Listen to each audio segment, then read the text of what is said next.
నాకు నిన్న రాత్రి ప్రమోషన్ వచ్చింది. అందుకే పొద్దున్నే ఫ్రీ మోషన్ వచ్చింది. భారతదేశం మొత్తానికి భార్యాబాధితుల సంఘానికి అధ్యక్షుడినయ్యా.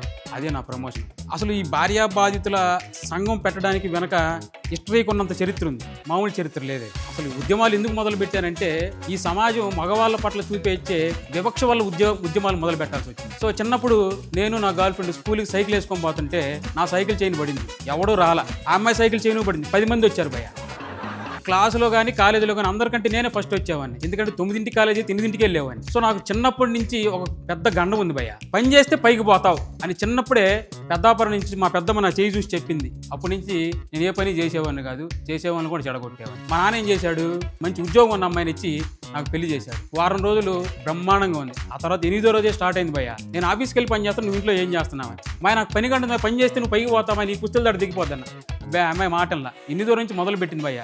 తిడితే మామూలుగా తిట్టడం మొదలు పెట్టాలి, భయంకరంగా తిట్టడం మొదలుపెట్టి. తిడితే నేను ఊరుకుంటానా, చెవులు ఈరు పంచి పెట్టుకుని బయటికి పోయాను. అది నా టాలెంట్. 2 వారాల తర్వాత తిట్టడమే కాదు, కొట్టడం కూడా మొదలుపెట్టి. అది కూడా మామూలుగా కొట్టేది కాదు, చీపురు తీసుకొని బాగా కొట్టేది. నాకు దీని నుంచి బయటపడాలని చెప్పి ఒకడు గుర్తొచ్చాడు. ఇమీడియట్గా బాబాకు ఫోన్ చేసి, నాకు తెలిసిన బాబా, ఆయన మామూలు బాబా కాదు, గోవాలో ఘోర తపస్సు చేసి బ్యాంకాకులో బిజీగా ఉంటాడు ఆయన. రే దీనికి ఒకటే మార్గం, నువ్వు 2వ పెళ్లి చేసుకో అన్నాడు.